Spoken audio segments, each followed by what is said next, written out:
López Obrador es el mejor ejemplo de que el actual sistema electoral en México sí funciona. Le ayudó a posicionarse como el opositor 20 años. Ser dirigente de un partido político, fundar otro, ser jefe de gobierno. Le garantizó condiciones parejas para ganar la presidencia en el 2018.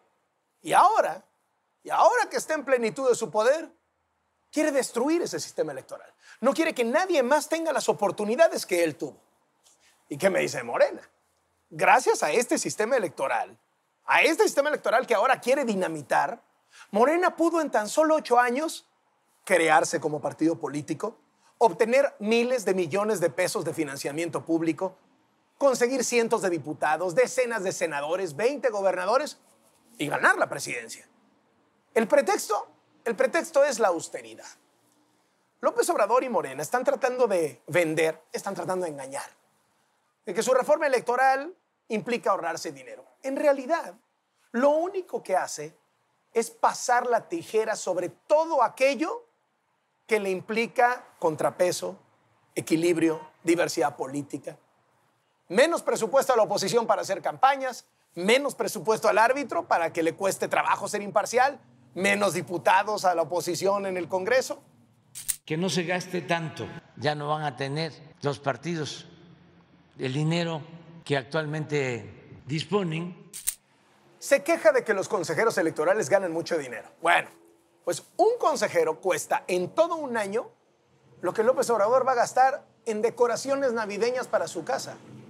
Usted me dice quién es el que desperdicia. A ver, hasta en redes sociales se burlan de que critique al INE por gastar mucho, mientras él destina miles de millones en 3 obras que no funcionan. Tira el dinero. Se queja del financiamiento millonario, pero financiamiento es algo que nunca le faltó a López Obrador. Es más, fue lo que le permitió mantenerse como la principal figura de la oposición por casi 2 décadas. El PRD. El PRD, donde fue dirigente nacional, jefe de gobierno, 2 veces candidato presidencial, recibió casi 8,000 millones de pesos entre 1997 y el 2013, en los años en los que López Obrador fue el mandamás del PRD. 8,000 millones de pesos. Diría el clásico, ¿dónde estabas quejándote del financiamiento a los partidos cuando eras opositor y recibías miles de millones? Y eso fue solo en su época de perredista. Luego vino Morena, del que ha sido dirigente nacional, luego candidato presidencial, presidente de la República. Ha recibido más de 9,000 millones de pesos Morena en su existencia. En síntesis, López Obrador es algo así como el hijo consentido de la democracia mexicana, el hijo mimado.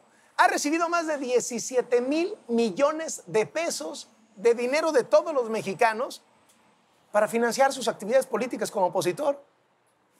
Y ahora se queja y quiere recortarle dinero a la oposición. Resultó muy mimado, pero también muy mal agradecido, ¿no? Y eso que no estamos contando, que luego él mismo apoyó una reforma para que los partidos políticos dejaran de pagar por sus spots en radio y televisión, que lo recibieran gratis. Millones de spots. López Obrador devolvió ese dinero que se ahorró. Para nada. Yo compré spots aquí, sí, de las prerrogativas del IFE. Por 70 años, el PRI se mantuvo como partido único en el poder. Y si llegamos a tener autoridades electorales independientes del gobierno, fue por exigencia ciudadana. Tardamos décadas, costó vidas. Y ahora el presidente se queja del árbitro y quiere desaparecer eso.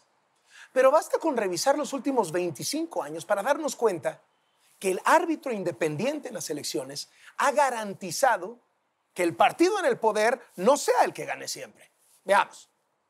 El PRI perdió el control del Congreso por primera vez en su historia al año siguiente de que se creó el IFE como órgano autónomo.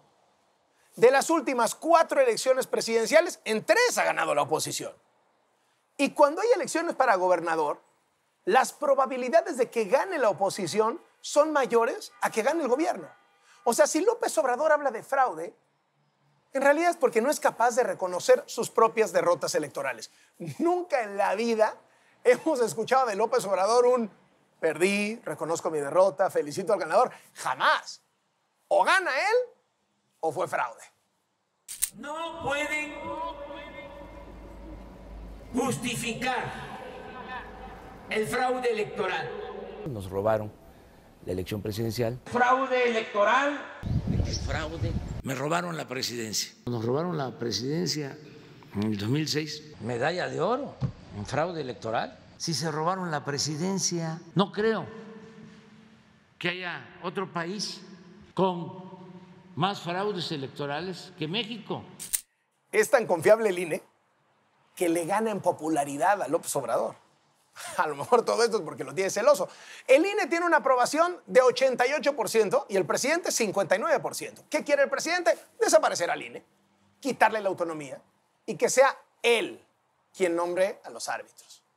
A eso la gente en el estadio le grita, árbitro vendido.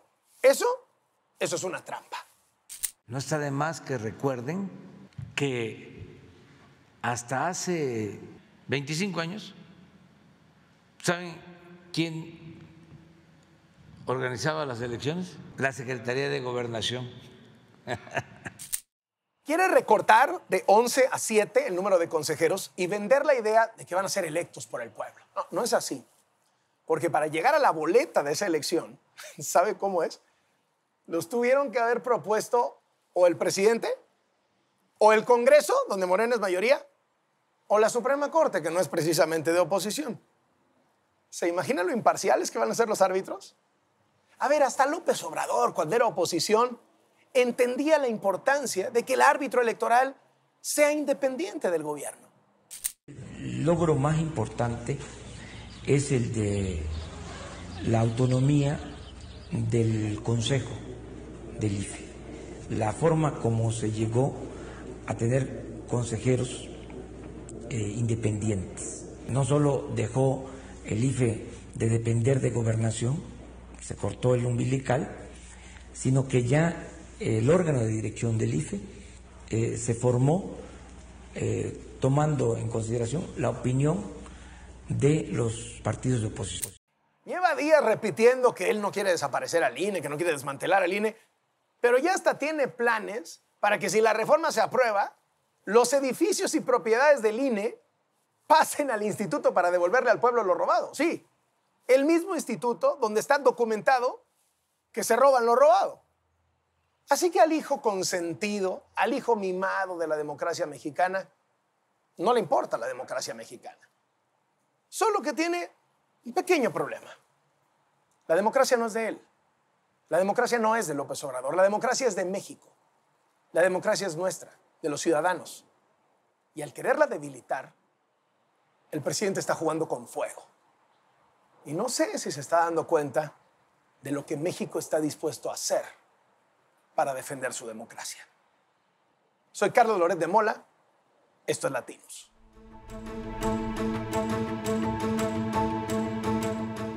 Hoy le vamos a revelar un nuevo y escandaloso caso de corrupción del gobierno que implica miles de millones de pesos. El órgano anticorrupción del ISSSTE le dice al propio ISSSTE: no contrates a estas empresas porque son corruptas. ¿Qué hace el ISSSTE? Contratarlas. Este es un reportaje de Montserrat Peralta y Julio Astorga.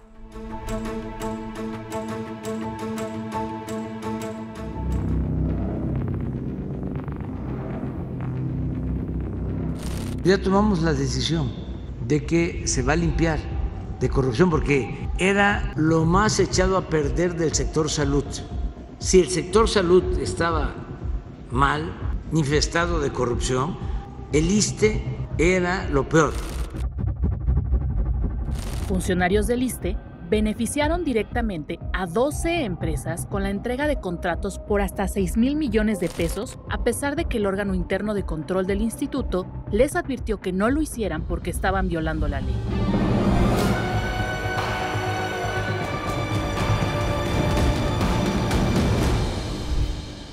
De esta forma, Mónica Arreola Fayet, subdirectora de Infraestructura, determinó mediante un oficio del 4 de abril entregar 20 contratos a través de adjudicaciones directas. A la par de ella, en las 20 adjudicaciones también firmaron Almendra Ortiz Genis, representante del instituto, Jorge Navarro Cantú, subdirector de Recursos Materiales, y Claudia Vázquez Moreno, jefa de Servicios Generales, además de otras 3 funcionarias que eran vigilantes de cumplimiento. El pretexto de Arriola Fayet y de los funcionarios para entregar y firmar las adjudicaciones fue que la falta de contratación pondría en riesgo la salud de los pacientes del ISSSTE. Las empresas beneficiadas fueron contratadas para dar servicios de anestesia, cirugía, banco de sangre, hemodiálisis, laboratorio, endoscopía y ortopedia. De estas 12, 5 ya habían sido denunciadas por corrupción desde 2016 por una investigación de la COFESE y públicamente fueron llamadas como el cártel de la sangre. De las 12 empresas beneficiadas, el contrato con el monto más alto fue para Vitalmex Internacional por el servicio de cirugía cardiovascular y hemodinamia por más de 2,000 millones de pesos. También destacan los 4 contratos para Centrum Promotora Internacional para servicios como laboratorio de análisis clínicos y banco de sangre. La sospecha de corrupción era tan evidente que incluso el titular del órgano interno de control decidió no involucrarse en el proceso de contratación. El 31 de marzo pasado, Luis Antonio García Calderón envió un oficio para decir que no participaría en la sesión del Comité de Adquisiciones en la que se avalaría la entrega de dinero público a las 12 empresas. García Calderón aseguró que en 2021 el ISSSTE permitió que 5 servicios médicos se dieran sin concurso con el objetivo de que para 2022 se pudieran preparar con tiempo las licitaciones. Pero esto no sucedió y los funcionarios del instituto volvieron a entregar los contratos de forma discrecional. La dura carta del funcionario señaló que durante el gobierno de López Obrador, los procedimientos para la entrega de contratos en el ISSSTE no han sido competitivos, participativos, transparentes y antimonopólicos. Además de García Calderón, el testigo social Fernando Dablantes Camacho manifestó su preocupación por el registro de fechas confusas y de precios en las investigaciones de mercado. La alerta del órgano interno de control no era la primera. El ISSSTE y sus funcionarios ya sabían que estaban contratando a empresas con historial de corrupción. 5 habían sido multadas en 2020 por la Comisión Federal de Competencia Económica. Se trata de Centrum Promotora Internacional, Impromed, Instrumentos y Equipos Falcón, Disipa y Vitalmex Internacional. La COFESE acusó a estas y otras empresas de amañar licitaciones y prestar servicios a sobreprecio, lo que provocó daños patrimoniales al ISSSTE y al Instituto Mexicano del Seguro Social por más de 1,200 millones de pesos. Incluso, ante la acción concertada de las empresas para ganar los concursos, la COFESE las sancionó con multas que en un total sumaron 626 millones de pesos. Esto también lo señaló el titular del órgano interno de control. En su carta calificó de incongruencia que el ISSSTE beneficia a empresas que también persigue. Las acusaciones de corrupción e irregularidades en contra de las empresas del cártel de la sangre se acumulan. Hace 2 meses, la Secretaría de la Función Pública inhabilitó por 7 años a Centrum Promotora Internacional, Impromed e Instrumentos y Equipos Falcón, mientras que a la empresa Tecnología y Diseño Industrial la inhabilitó por año y medio. Con todo y sus negros antecedentes, en los últimos 4 años, estas empresas también han sido beneficiadas por la Sedena, el IMSS y los Institutos Nacionales de Pediatría y de Cardiología, que les han entregado al menos 80 contratos que ascienden a más de 5,916 millones de pesos en esta administración. Para este reportaje, Latinos buscó al ISSSTE, pero este no respondió.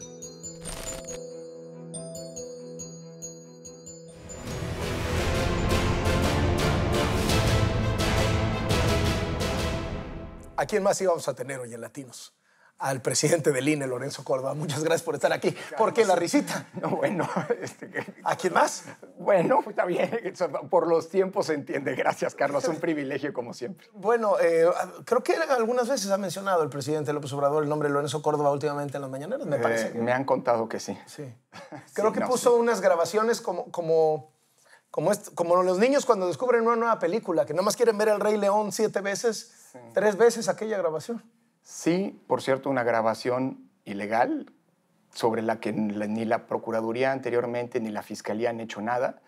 Y respecto de un hecho que ocurrió hace 7 años, lo cual me da mucha tranquilidad porque eso quiere decir que no traen nada en contra mía más que eso. Y respecto de un hecho, sí, muy desafortunado, del que tengo el privilegio, lo digo así, de ser uno de los pocos funcionarios públicos que reconoce un error, que ofrece disculpas públicas y que con el paso del tiempo, y lo digo con mucho orgullo, Carlos, Hoy tenemos 36 diputaciones indígenas gracias a que el Consejo General del INE tomó acciones afirmativas a propuesta mía, precisamente para que por primera vez en la historia hubiera representación indígena. Pero yo creo que tratar de entender por qué hace eso, por qué ocurre esto, pues me parece que es pues, hoy ya evidente, ¿no? Y por eso la risa, porque estamos en medio de una embestida nunca antes vista desde el poder en contra del órgano electoral y en contra del sistema electoral. ¿Y va a ir Lorenzo Córdoba a la marcha? ¿Van los consejeros a la marcha? No, hemos decidido no ir. ¿Por qué? Porque sí, justamente se trata de ustedes. Se trata del INE, se trata de defender la democracia, no se trata de nosotros. Y creo que el primer punto es tratar justamente de romper la narrativa que desde el poder y los circuitos gubernamentales están tratando de vender. Que el tema, esto es para defender el salario de Lorenzo Córdoba. Exactamente. En realidad lo que aquí está defendiendo es un sistema electoral que nos ha dado estabilidad política, gobernabilidad y que ha permitido a cualquier partido ganar, que ha introducido un índice de alternancia nunca antes visto en la historia. Y lo que tenemos que ser muy cuidadosos es no jugar el papel en donde nos quieren colocar. Es decir, quieren vender la idea desde el poder de que el INE está en contra del gobierno, está en contra de algún partido. De que el INE es la oposición. Exactamente, y eso no es así. No vamos a quedarnos callados, no nos hemos quedado callados frente a las falacias, las mentiras, las descalificaciones que se han venido haciendo, pero una cosa es eso y otra es cruzar la línea y convertirse en oposición porque no somos oposición de nadie. Y si fuéramos, lo reflexionamos, seguramente en alguno de estos programas, si fuéramos a la marcha, seguramente estaría el día después una fotografía de nosotros como la prueba probada de que esa narrativa que han querido construir, como aquella que desde que con insistencia, creo que nunca a alguien se le había mencionado tanto como candidato a la presidencia como yo en una mañanera, lo cual es una absoluta falacia, ¿no? Creo que Lorenzo Córdoba está convencido que mata al INE si se vuelve candidato a lo que sea, ¿no? Pero por supuesto. O sea, no lo va a matar López Obrador, lo termina matando Lorenzo Córdoba. De hecho, aquí mismo lo platicamos en un espacio, Carlos. Sí. Primero, no me interesa. Segundo, no puedo, porque constitucionalmente no puedo ocupar ninguna candidatura sino hasta pasados 2 años después del término de mi mandato. Así que en 24 no voy a ocupar ninguna candidatura. Y tercero, pues porque sería darle la razón a quien desde hace años ha querido construir el discurso de que el INE milita en contra de un partido, de un gobierno y a favor de alguno, pues aceptando una candidatura política. Así que claramente no. Fue demasiado lejos esta vez López Obrador y está jugando con fuego al meterse con el INE, que es una institución más popular que él, que es una institución que a la gente le gusta, que a la gente la quiere, que la gente está dispuesta aparentemente a defenderla porque es sinónimo de democracia. Fue demasiado lejos López Obrador y esta es la chispa que le puede salir muy cara políticamente. Pues mira, no lo sé. Lo que sí es cierto es que es una buena cosa en términos democráticos que la gente salga a defender un sistema que cree que es un sistema que funciona y que de hecho funciona. Carlos, en los últimos 8 años y medio hemos organizado 330 elecciones. En ninguna ha habido un conflicto postelectoral. Esto implica el periodo de mayor alternancia en la historia, 62% de índice de alternancia, es decir, las probabilidades que tiene un partido de ganar la siguiente ronda es 1 de cada 3. ¿Eso qué quiere decir? Que el sistema funciona. Y la gran paradoja, el principal beneficiario de este fenómeno pues, ha sido Morena. No ha habido una sola elección que Morena haya ganado que no haya sido organizada por el INE. Dicho eso... Y ganado, súper ganado, ¿no? O sea, arrasó en la presidencial, se ha llevado gubernaturas. O sea. De manera incuestionable. De hecho, todos los triunfos de Morena y de los otros partidos, incluso las derrotas de Morena y de los otros partidos, todas han resultado de elecciones incuestionables. Y eso es algo que hace apenas 30 años era impensable en este país. ¿Por qué entonces López Obrador quiere destruirlo? Yo creo que la razón, y hoy, en estos días, y no es el López Obrador, sino el circuito en el poder, creo que ha quedado muy evidente. Lo que molesta no es el sistema electoral, lo que molesta es un órgano autónomo e independiente. Lo que ha venido ocurriendo de manera lamentable con la Comisión Nacional de los Derechos Humanos, que no solamente viola la Constitución, sino se pone a hacer política de partido, política de parte, descalificando al INE y acusándonos de los fraudes cometidos en los años 40 y 50 del siglo pasado, diciendo que el INE igual que el IFE y antes la Comisión Federal Electoral como si fuéramos lo mismo, como si no hubiera habido historia, digamos, somos saboteadores de la voluntad popular, pues es claramente evidencia, me da la impresión, qué es lo que se quisiera, qué es lo que molesta en realidad. Un órgano que ejerce su autonomía frente a los poderes y su independencia frente a los partidos.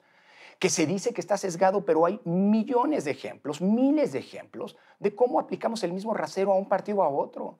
Al partido que quería hacer Margarita Zavala no le dimos el registro aplicando la ley porque no había cumplido con las reglas de fiscalización. A los candidatos de Morena que el año pasado no cumplieron los requisitos de fiscalización, les aplicamos la misma vara. ¿Qué es lo que molesta? Cuando el sistema funciona y es un sistema que da legitimidad. O sea, ¿quiere López Obrador quiere ser él el que controla las elecciones? Pues una declaración que me llamó mucho la atención de Pablo Gómez, que es el ideólogo de esta reforma electoral desde la Unidad de Inteligencia Financiera, no dejo de apuntar esa característica, en donde dice que quiere que el padrón electoral desaparezca. Y vuelva a manos de gobernación. Mira, es que creo que... O sea, es decir, que el gobierno decida quién vota y quién no vota. Para evidenciar qué es lo que está detrás de todo esto, me parece, Carlos, que es pertinente, digamos, hacer énfasis en cuáles son 5. Podríamos hacer una lista muy grande, pero 5 conquistas democráticas. Las 5 cosas que transformaron radicalmente nuestro sistema electoral y que son conquistas que vale la pena defender. Y entiendo, eso es lo que la gente hoy está, con múltiples expresiones, preocupada de que desaparezca. ¿Cuáles son estas 5 cosas? La autonomía de los órganos electorales, autonomía e independencia de los órganos electorales, que pasan en primera instancia por haber sacado la organización de las elecciones del gobierno e incluso al presidente hasta del nombramiento o del procedimiento de nombramiento de quienes somos magistrados y consejeros electorales. Acuérdate que en principio el presidente era el que hacía las propuestas. Sí. Afortunadamente hace 25 años se le quitó esa facultad. Y que quiere volver a tener. Pues ahora se está planteando que el presidente proponga a 20 de los 60 candidatos y, por cierto, otros 20 los nombraría la mayoría en la Cámara, que casualmente... Que es el mismo. Bueno, ¿no? Casualmente. Y no es como que la Suprema Corte, que son los otros 20, sea oposición, ¿no? Bueno. Segunda cosa, segundo gran eje, el servicio profesional electoral. La gran columna vertebral de cómo se hacen elecciones, lo que nos permite que en zonas controladas por el narco, en zonas de difícil acceso, se instale siempre invariablemente una casilla y se reciba la votación y se cuenten bien los votos, es el servicio profesional electoral. Consejeros vamos y venimos. La gran apuesta es que se ha construido el mejor servicio civil de carrera que existe en el país y desaparecerlo sería gravísimo. Tercer gran eje, la estructura desconcentrada del INE. Hoy el INE brinda servicios todos los días a la ciudadanía. Es que pedimos 16 millones de credenciales al año. Colaboramos con la búsqueda de personas desaparecidas, etc. Eso es producto de que el INE está presente en todo el país todo el tiempo. Tenemos una estructura permanente, órganos permanentes, y eso nos permite un contacto directo con la ciudadanía que garantiza que la ciudadanía, cuando se le llama para que opere las mesas de votación, pues coopere, porque sabe que su INE está cerca, lo conoce. Cuarto eje, el padrón electoral. Sin un padrón electoral cierto, vigilado, técnicamente impecable, no construido con criterios políticos, es decir, como ocurría en el pasado, se excluía a los candidatos, a los militantes de la oposición, se les cambiaba el lugar donde votaban, los muertos estaban ahí, había duplicaciones de gentes que votaban a favor del partido oficial, sin un padrón autónomo, digamos, construido y administrado de manera autónoma e independiente de los intereses políticos, no hay elecciones libres. Y el quinto eje, las condiciones de equidad en la competencia. Esencialmente, el financiamiento público, que se puede discutir, y aquí mismo, me acuerdo, lo platicamos, Carlos, vale la pena hasta reducirlo sin perder la esencia de la lógica por la cual se creó el financiamiento público. Generar un piso mínimo de equidad, y lo mismo vale para acceso a radio y de televisión. Si estos 5 ejes se pierden, y afortunadamente todos están en la Constitución, nuestro sistema electoral inevitablemente va a tener una regresión. Así como estamos viendo las cosas hasta ahora, Lorenzo Córdoba piensa que va a haber reforma constitucional. Mira, no lo sé, eso lo van a decidir los legisladores. Yo creo que sí, mira, hablando de la reforma, si no hay reforma no nos va a pasar nada. O sea, que no nos vengan con el petate del muerto de que está en riesgo la democracia. No es cierto.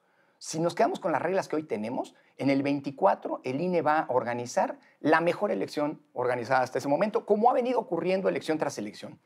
El INE se reinventa y mejora cada vez la calidad de cómo se hacen elecciones. Por más que hagan cambios no constitucionales. Bueno, a ver, eso en términos de una reforma. Ahora, ¿es pertinente una reforma? Sí, siempre y cuando se cumplan, siempre va a ser pertinente, siempre y cuando se cumplan 3 condiciones. Que sea por consenso, porque si excluyes a alguien, ese va a ser el que después te va a decir hubo fraude. Segundo, que sea para mejorar lo que tienes, porque si hacemos con lo que le decía algún diputado de Morena que presidió la Cámara, ya cambiaron las cosas. Ahora es tiempo de que vuelvan las elecciones a la Secretaría de Gobernación, de veras, y tiramos 30 años a la basura. Y tercera cosa, que se haga con información cierta, confiable, diagnósticos verdaderos, porque que se haga con la cabeza, porque si es una reforma con el estómago, o a partir de filias, fobias, o peor aún, rencores personales, va a salir mal. Dicho eso, yo no sé si este es el mejor momento para hacerlo. Carlos, lo vemos todos los días. La contienda presidencial ya arrancó ilegalmente, ¿eh? Y el INE ha sancionado y el Tribunal Electoral ha sancionado a quienes están anticipándose. Pero se habla de corcholatas, hay pasarelas en los partidos de oposición. ¿De veras vamos a cambiar las reglas del juego cuando el juego para todo efecto práctico ya comenzó? No es lo más conveniente. Así que yo creo que hay que pensar todo esto. Yo diría... ¿No elevó ya demasiado el presidente el costo de esta reforma y él mismo se metió el pie? Pues no lo sé. Eso tendrá que verse en las próximas semanas a partir de los arreglos que se lleguen o no en las cámaras. Veo muy complicado, muy polarizado el ambiente. Veo muy difícil la construcción de consensos. No hay que olvidarnos que hoy la mitad de la Cámara de Diputados sigue denunciada penalmente por traición a la patria. Yo no sé si ese es el mejor contexto para construir consensos, o a lo mejor lo que está pensándose no es en construir consensos, sino en mayoritear.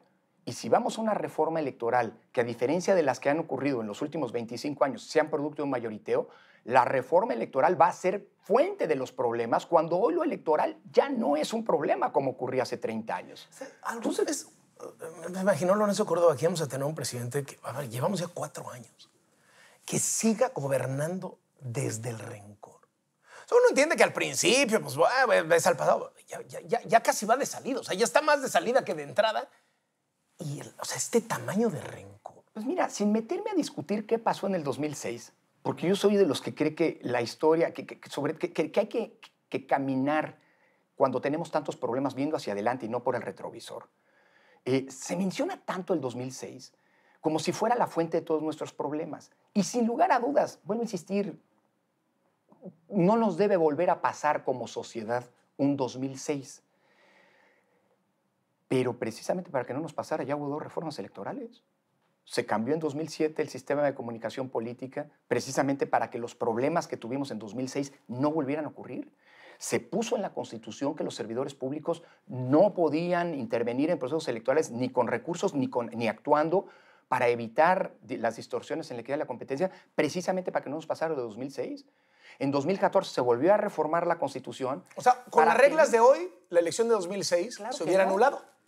Pues no habría podido ocurrir, porque la autoridad electoral habría sancionado a tiempo, habría impedido, hoy tenemos herramientas que no se tenían entonces, para impedir la intromisión indebida desde el gobierno, para impedir y sancionar a empresarios que compraron publicidad no pudiendo hacerlo, para, digámoslo así, encauzar la disputa a través de las resoluciones de las quejas, que hoy son mucho más ágiles. Entonces no se tenían medidas cautelares, hoy sí se tienen. Es decir, 2006 no podría ocurrir nunca más, porque precisamente para eso cambiamos las reglas del juego electoral.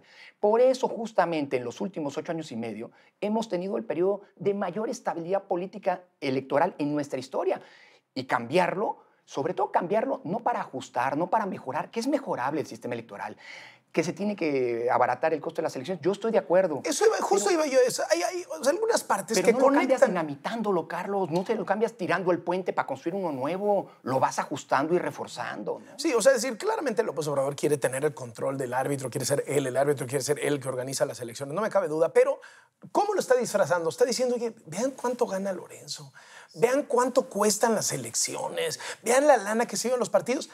Y esos argumentos sí pueden conectar con la claro gente. Que conectan. O sea, ¿hay margen ahí para hacer liposucción, para cortarse la grasa? Sí, pero hay que hacerlo con datos ciertos y no con falsedades como se ha hecho. ¿Cuál ha sido el discurso desde el gobierno? Que los consejeros ganamos más que el presidente. A ver, eso es falso, si atiendes lo que dice la Constitución. Ya estuvo bueno de mentiras.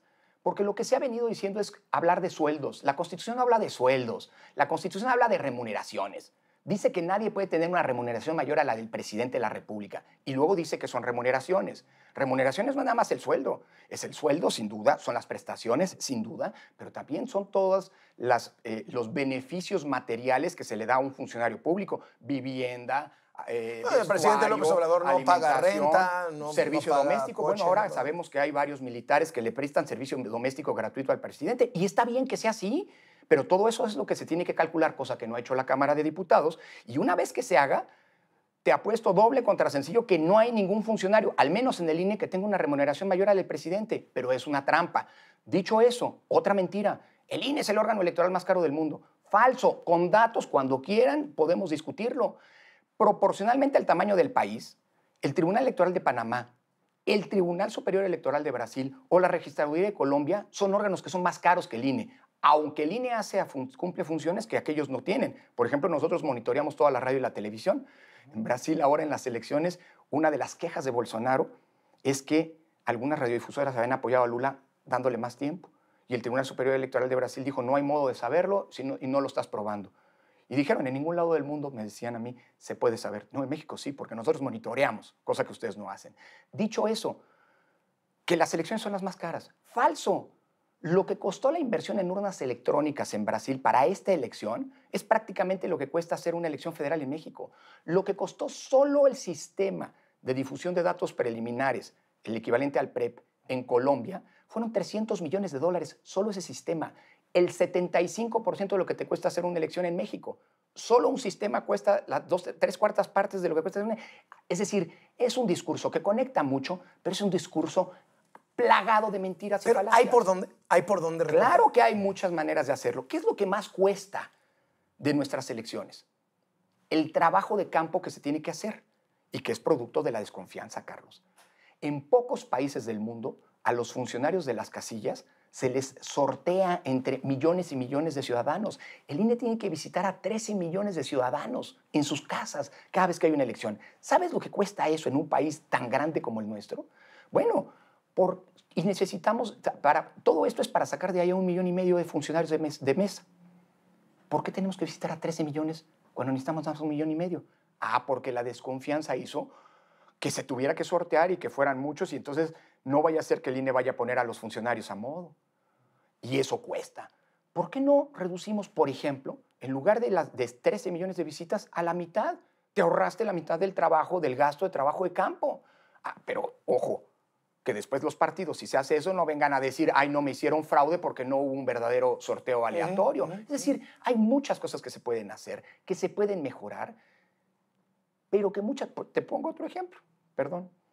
En México, que por cierto, Pablo Gómez, ahora que lo mencionaba, siempre se queja de que en otros países se tienen los resultados en la noche y en México no. Falso, en México se tienen resultados la misma noche. Y ustedes han dado cuenta, y son muy precisos. Son preliminares, eso sí. ¿Por qué? Porque el cómputo por ley empieza hasta el miércoles siguiente. En algún momento yo dije, oigan, ¿por qué no le hacemos como se hace en la Ciudad de México? Que en la noche misma de la elección, conforme van llegando los paquetes, se hace el cómputo legal. Así pasa en muchos países. ¿Sabes qué me contestó un funcionario? Era el representante entonces, luego fue diputado del partido gobernante. No, espérennos, porque nos quitan esos 2 días para preparar nuestras impugnaciones. Y claro, esos son 2 días en los que tienes que mantener el despliegue territorial y pagar sueldos y salarios a más de 60,000 ¿Será personas. que al final el INE se vaya a quedar con 7 consejeros? Porque no haya consenso para nombrar a los que los van a sustituir a ustedes. Mira, yo esperaría que no. El INE puede funcionar con 7 consejeros.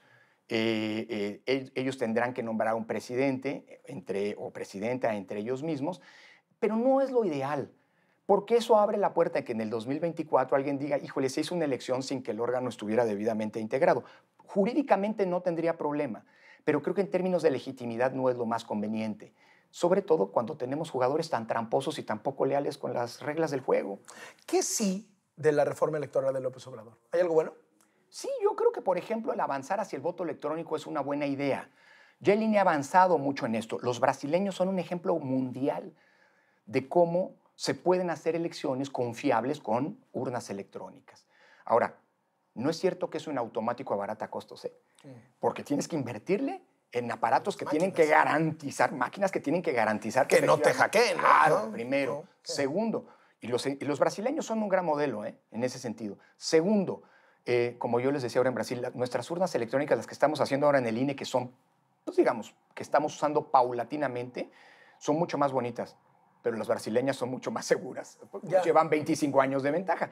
Ahora, tienes que pagar la actualización de las máquinas, tienes que pagar el mantenimiento, no las puedes meter a una bodega, o sea, tienes que actualizar los sistemas, es decir, tampoco es que sea necesariamente más barato, pero sí es mucho más ágil. La gran ventaja es que los brasileños, un país de 157 millones de electores, a las 9 de la noche ya tenían los resultados definitivos de la elección. Creo que eso valdría la pena explorarlo, aunque probablemente introducir el voto electrónico tenga que ser más pausado para evitar generar Dice, los por cierto, el problemas. presidente López Obrador que deberíamos seguir el modelo de Costa Rica, que deberíamos seguir el modelo de Brasil, Sí. en donde, pues entiendo, han premiado al INE, ¿no? Sí, es una paradoja curiosa. El 5 de febrero en el Teatro de la República en Querétaro, yo estaba ahí presente, dijo que iba a presentar una reforma electoral para 3 cosas. Uno, para que se acabara, bueno, que iba a presentar una reforma electoral para que ya no hubiera fraudes y no votaran los muertos. Yo declaré, bueno, pues los fraudes electorales en México no hay desde hace mucho y los muertos no votan desde que tenemos este padrón electoral. Sí hay algunas organizaciones que reviven a los muertos para que firmen consultas populares y qué sé yo, pero eso se llaman trampas y gracias a que el INE tiene el padrón se identifican y se sancionan. Y dijo allí, es que deberíamos mirar hacia Costa Rica. En ese periodo había elecciones en Costa Rica, las presidenciales. Y sí, el lunes pasado, el lunes 7, el Tribunal Supremo de Elecciones de Costa Rica le otorgó un reconocimiento al INE, el reconocimiento Cátedra de la Democracia, que es el premio más importante que ellos entregan por su contribución a la construcción de la democracia en América Latina, la colaboración que se ha tenido con muchos países, en fin, un reconocimiento al propio INE. Y casualmente en Brasil, donde que también dijo el presidente, es un país que deberíamos imitar en su sistema electoral, pues fíjate que ahora estuve como jefe de las misiones de observación electoral internacionales a petición del Tribunal Superior Electoral de Brasil, precisamente porque estaba sufriendo ataques desde el poder por parte del presidente Bolsonaro, muy similares a los que el INE está sufriendo por parte del poder en México. Y entonces nos llamaron a nosotros como una manera de contribuir a blindar la integridad electoral en Brasil. Son paradojas. Bueno, ¿qué va a hacer Lorenzo Córdoba cuánto queda? ¿4 meses? Poco más de 4 meses, 149 días. 149 días. Eso dividido en 145 mañaneras. días. Bueno, eso sí. Bueno. Son como 12 años, ¿no? Pero no, ya. ¿Qué viene después? Bueno, a partir del 4 de abril yo me reincorporo a la Universidad Nacional Autónoma de México. Yo tengo una licencia como investigador del Instituto de Investigaciones Jurídicas. Me voy a seguir dedicando a las cuestiones electorales. El caso de México y el acoso, esta embestida en contra de las autoridades electorales y la resiliencia de las autoridades electorales están sirviendo como ejemplo en el mundo para poder generar las mejores prácticas y poder blindar a los órganos electorales frente a este fenómeno que está ocurriendo en muchos lados. Trump en Estados Unidos, Bolsonaro en Brasil, el caso mexicano. Así que, bueno, pues toca, Carlos, seguir defendiendo la democracia, seguir haciendo política no partidista en el mejor sentido. La universidad es un buen espacio y, pues bueno, si se vuelven a abrir los espacios en los medios de comunicación que tenía antes, pues seguir opinando y seguir defendiendo a la democracia desde otras trincheras. ¿Qué haría Lorenzo Córdoba si ahorita sale de aquí, del estudio, y se topa a López Obrador? ¿Se saludan? ¿Qué le diría? ¿Le diría ya?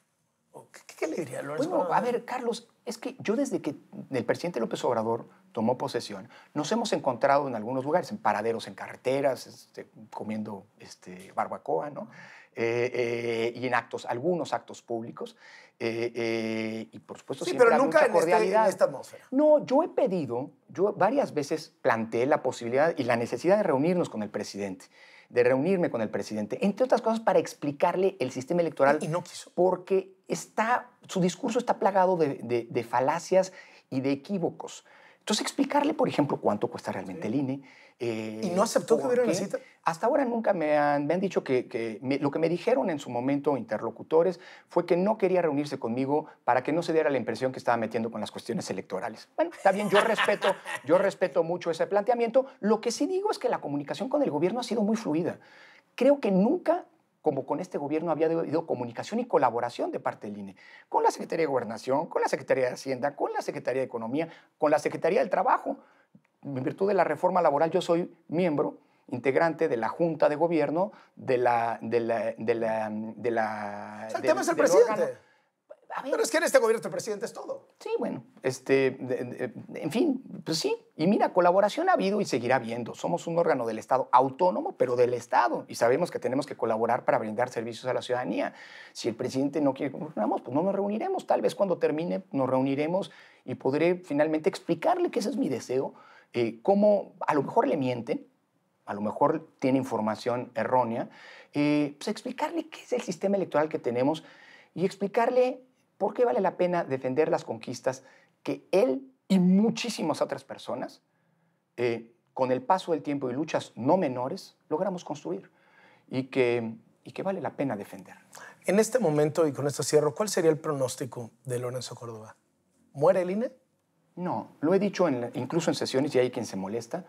Hay mucho INE y eso se ha demostrado gracias a la alianza con la ciudadanía y también estoy convencido que hay INE para mucho rato, para beneficio de todas y todos, las y los ciudadanos, y también de nuestras conquistas democráticas, Carlos. ¿Se equivocó López Obrador metiéndose con el INE? ¿Y lo va a pagar? Pues no lo sé, yo creo que no entiende muchas de las cosas del sistema electoral, que son justamente las conquistas que le permitieron en su momento, con un amplísimo respaldo ciudadano, llegar a la presidencia de la República. No sé si se haya equivocado, ahí sí no pretendo, nunca lo he sido, ni lo seré, no me voy a pretender ser un intérprete de la historia misma dirá si se equivocó o no se equivocó. Por lo pronto, creo que la ciudadanía no se equivoca defendiendo a su Instituto Nacional Electoral y al sistema democrático que hoy tenemos. ¿Hay altas expectativas de la marcha? Pues mira, porque donde se juntan 20,000 personas, ¿no? Pues mira, no lo sé. Yo creo que en un contexto en el que ha habido tanto acoso a la sociedad civil, tanto acoso a la prensa, es una muy buena cosa que la ciudadanía no se olvide que una de las grandes conquistas democráticas y que son irrenunciables es el legítimo derecho a la protesta dentro de los cauces legales. Y creo que el día en que eso se agote, se nos agotó la democracia. Así que yo creo que esta es una de las múltiples expresiones de que la democracia en México sigue viva. Estos insultos del presidente a los que se manifestarán el domingo, ¿hablan de un aspirante a dictador? ¿Hablan de brochazos dictatoriales? No lo sé, pero te lo digo así. A mí sí me llama mucho la atención, habiendo estado cercano a las elecciones de Brasil, las similitudes de ese discurso de odio, incluso, que desde el poder escuchamos a lo largo de un año en Brasil en contra de las autoridades electorales, en contra del sistema electoral, advirtiendo un fraude con el discurso que escuchamos casi cotidianamente en México. Entonces, ¿se parece mucho más López Obrador a Bolsonaro que a Lula? Desde el punto de vista del compromiso con las instituciones, me parece que sí. Lorenzo Córdoba, muchas gracias por estar en Latinos. Al contrario, un placer, Carlos. El presidente del INE, Lorenzo Córdoba.